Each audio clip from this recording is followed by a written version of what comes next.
Hi welcome back to my channel. ಇದು Anushka login Kannada. ನಾನು ನಿಮ್ಮ ಮನು ಮಂಜುನಾಥ್. ಎಲ್ಲರೂ ಹೇಗಿದ್ದೀರಾ? ಎಲ್ಲರೂ ಚೆನ್ನಾಗಿದ್ದೀರಾ ಅಂದ್ಕೊಂಡಿದ್ದೀನಿ. ಇವತ್ತು ನಿಮ್ಮ ಮುಂದೆ ಒಂದು ಸೂಪರ್ ಆಗಿರುವಂಥ ಎಗ್ ರೆಸಿಪಿನ ತೋರಿಸ್ಕೊಡ್ತಾ ಇದ್ದೀನಿ. ವಿಡಿಯೋನ ಎಲ್ಲೂ ಸ್ಕಿಪ್ ಮಾಡ್ದೇ ಕಂಪ್ಲೀಟಾಗಿ ಫುಲ್ ನೋಡಿ, ನಿಮಗೆಲ್ಲ ಚೆನ್ನಾಗಿ ಅರ್ಥ ಆಗುತ್ತೆ. ಸೊ ನನ್ನ ವಿಡಿಯೋನ ಇನ್ನೂ ಯಾರೆಲ್ಲ ನೋಡ್ತಿಲ್ಲ ದಯವಿಟ್ಟು ನೋಡಿ, ಹಾಗೆ ಇಷ್ಟ ಆದರೆ ಒಂದು ಲೈಕ್ ಕೊಡಿ, ಅದ್ರ ಜೊತೆಗೆ ಸಬ್ಸ್ಕ್ರೈಬ್ ಕೂಡ ಮಾಡ್ಕೊಳ್ಳಿ.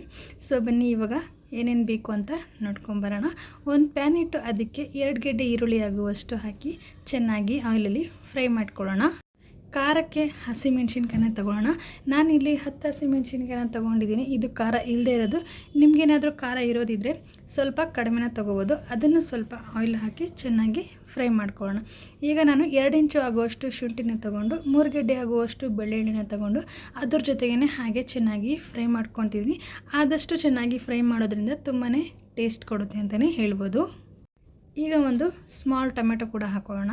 ಟೊಮೆಟೊನ ನಾನು 3 ಪೀಸ್ ಮಧ್ಯದಲ್ಲಿ ಹಾಗೆ ಸೀಣ್ ಮಾಡಿಕೊಂಡು ಅದನ್ನು ಚೆನ್ನಾಗಿ ಸ್ವಲ್ಪ ಗೋಲ್ಡನ್ ಬರೋವರೆಗೂ ಫ್ರೈ ಮಾಡ್ಕೊಳ್ಳೋಣ. ಆದಷ್ಟು ಫ್ರೈ ಮಾಡ್ಕೊಳ್ಳೋದ್ರಿಂದ ತುಂಬಾ ಟೇಸ್ಟ್ ಕೊಡುತ್ತೆ. ಸೊ ಇವಾಗ ಬನ್ನಿ ಸ್ವಲ್ಪ ಕೊತ್ತಂಬರಿ ಸೊಪ್ಪು ಕೂಡ ಹಾಕೊಳ್ಳೋಣ. ಕೊತ್ತಂಬರಿ ಸೊಪ್ಪು ಹಾಗೆ ಹಾಕಿ ಸ್ವಲ್ಪ ಫ್ರೈ ಆದ ನಂತರ 1-2 ಟೇಬಲ್ ಸ್ಪೂನ್ ಆಗುವಷ್ಟು ಧನಿಯಾ ಕಾಳು ಹಾಕ್ಕೊತಿದ್ದೀನಿ. ಧನಿಯಾ ಕಾಳು ಹಾಗೆ ಒಂದು 4 ಪೀಸ್ ಆಗುವಷ್ಟು ಚಕ್ಕೆ, ಒಂದು 4-5 ಪೀಸ್ ಆಗುವಷ್ಟು ಲವಂಗನ ಹಾಕಿ ಅದನ್ನು ಚೆನ್ನಾಗಿ ಫ್ರೈ ಮಾಡ್ಕೊಳ್ಳೋಣ. ಕೊನೆಯಲ್ಲಿ ನಾವು 2 ಟೇಬಲ್ ಸ್ಪೂನ್ ಆಗುವಷ್ಟು ಹುರಿಗಡಲೆನ ಆ್ಯಡ್ ಮಾಡಿಕೊಂಡು ಅದನ್ನು ಚೆನ್ನಾಗಿ ಮಿಕ್ಸ್ ಮಾಡ್ಕೊಳ್ಳೋಣ.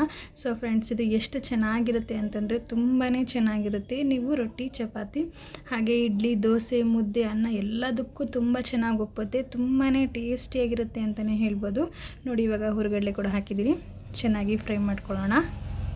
ಇದು ಫ್ರೈ ಆದ ನಂತರ ಒಂದು 5 ನಿಮಿಷ ತಣ್ಣಗಾಗಕ್ಕೆ ಬಿಟ್ಬಿಡಿ. ಸೊ ಬನ್ನಿ ಇವಾಗ ನಾನಿಲ್ಲಿ ಒಂದು ಮಿಕ್ಸರ್ ಜಾರಿಗೆ ಒಂದು ಅರ್ಧ ಕಪ್ ಆಗುವಷ್ಟು ತೆಂಗಿನಕಾಯಿನ ಪೀಸ್ ಆಗಿ ಕಟ್ ಮಾಡಿಕೊಂಡು ಮಿಕ್ಸರ್ ಜಾರಿಗೆ ಆ್ಯಡ್ ಮಾಡ್ಕೊತಿದ್ದೀನಿ. ಇದು ಸ್ವಲ್ಪ ಗ್ರೈಂಡ್ ಮಾಡ್ಕೊಂಡು ಬಂದುಬಿಡೋಣ. ನಂತರ ಫ್ರೈ ಮಾಡ್ಕೊಂಡಿರುವಂಥ ಮಸಾಲನೆಲ್ಲ ಅದಕ್ಕೆ ಆ್ಯಡ್ ಮಾಡಿಕೊಂಡು ಫೈನ್ ಪೇಸ್ಟ್ ಮಾಡಿಕೊಂಡು ಎತ್ತಿಟ್ಕೊಂಬರೋಣ. ಸೊ ಇವಾಗ ನಾನು ಅದೇ ಪ್ಯಾನಿಗೆ ಸ್ವಲ್ಪ ಎಣ್ಣೆ ಹಾಕಿ ಕಟ್ ಮಾಡಿರುವಂಥ ಸ್ವಲ್ಪ ಆನಿಯನ್ ಹಾಕಿ ಸ್ವಲ್ಪ ಗೋಲ್ಡನ್ ಫ್ರೈ ಬರೋವರೆಗೂ ಚೆನ್ನಾಗಿ ಫ್ರೈ ಮಾಡ್ಕೊಳ್ಳೋಣ. ಆದಷ್ಟು ನೀವು ಈ ಥರ ದೊಡ್ಡ ಪಾತ್ರೆಯಲ್ಲೇ ಮಾಡ್ಕೊಳ್ಳಿ, ಇಲ್ಲಾಂತಂದರೆ ಪ್ಯಾನ್ಗಳಿದ್ದರೆ ಪ್ಯಾನ್ಗಳಲ್ಲಿ ಬೇಕಾದರೂ ಮಾಡ್ಕೊಬೋದು. ನೀವು ಆದಷ್ಟು ಈ ಥರ ಪಾತ್ರೆಗಳನ್ನು ಮಾಡ್ಕೊಳ್ಳೋದ್ರಿಂದ ಎಗ್ಗು ಕೂಡ ತುಂಬ ಚೆನ್ನಾಗಿ ಬೇಯ್ಕೊಳ್ಳುತ್ತೆ. ಸೊ ಇವಾಗ ಚೆನ್ನಾಗಿ ಗೋಲ್ಡನ್ ಫ್ರೈ ಆಗೋವರೆಗೂ ಚೆನ್ನಾಗಿ ಫ್ರೈ ಆದ ನಂತರ ಇವಾಗ ನಾವು ಏನು ಗ್ರೈಂಡ್ ಮಾಡ್ಕೊಂಡಿರ್ತೀವಲ್ಲ ಅದ್ರ ಮಸಾಲೆನ ಆ್ಯಡ್ ಮಾಡ್ಕೊಳ್ಳೋಣ. ಮಸಾಲೆನ ಆದಷ್ಟು ಫೈನ್ ಪೇಸ್ಟ್ ಮಾಡ್ಕೊಂಬನ್ನಿ, ಜಾಸ್ತಿ ತರಿಯಾಗಿ ಬಿಟ್ಕೊಂಬಿಡಿ. ಜಾಸ್ತಿ ಫೈನ್ ಪೇಸ್ಟ್ ಮಾಡ್ಕೊಂಬಂದರೆ ರುಚಿ ಕೂಡ ತುಂಬ ಚೆನ್ನಾಗಿ ಬರುತ್ತೆ. ಮಸಾಲೆ ಕೂಡ ಆ್ಯಡ್ ಮಾಡಿದ ತಕ್ಷಣ ಅದು ಆಯಿಲ್ ಬಿಡೋವರೆಗೂ ಸ್ವಲ್ಪ ಫ್ರೈ ಮಾಡ್ಕೊಳ್ಳೋಣ. ನಾವು ಆದಷ್ಟು ಮುಂಚೆನೇ ಫ್ರೈ ಮಾಡ್ಕೊಂಡಿದ್ದೀವಿ. ನಾರ್ಮಲಾಗಿ 1-2 ಸೆಕೆಂಡ್ ಏನು ಫ್ರೈ ಮಾಡಿಕೊಂಡ್ರೆ ಸಾಕು, ಅಷ್ಟೊಂದೇನು ಫ್ರೈ ಮಾಡೋದು ಬೇಡ. ನೋಡಿ ಇವಾಗ ಮಸಾಲೆ ಎಲ್ಲ ಆ್ಯಡ್ ಮಾಡ್ಕೊಂಡಿದ್ದೀನಿ. ಹಾಗೆ ಸ್ವಲ್ಪ ಜಸ್ಟ್ 1-2 ಸೆಕೆಂಡು ಮಿಕ್ಸ್ ಮಾಡ್ಕೊಳ್ಳೋಣ.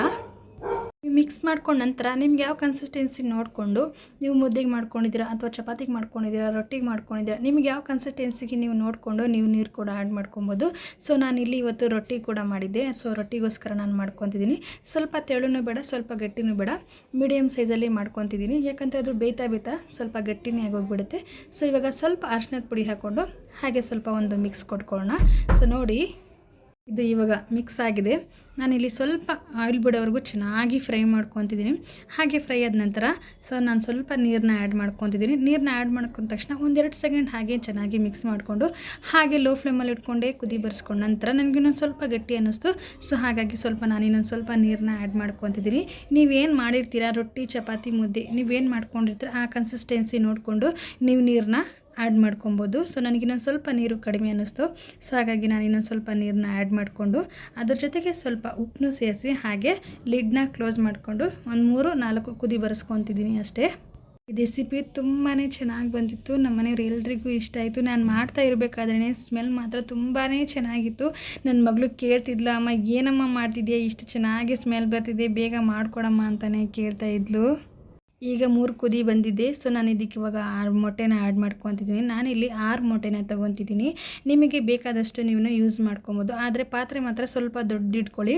ಸೊ ಇವಾಗ ಕುದಿ ಬರ್ತಿದೆ, ಮೊಟ್ಟೆನ ಹೊಡೆದಾಕೊಳ್ಳೋಣ. ನಾನು ಇನ್ನೊಂದು ಕಪ್ಪಿಗೆ ಒಂದೊಂದೇ ಮೊಟ್ಟೆನ ಹೊಡೆದಾಕೊಂಡು ಹಾಗೆ ಒಂದೊಂದೇ ಪ್ಲೇಸ್ಗೆ ನಾನು ಹಾಕೊತಿದ್ದೀನಿ.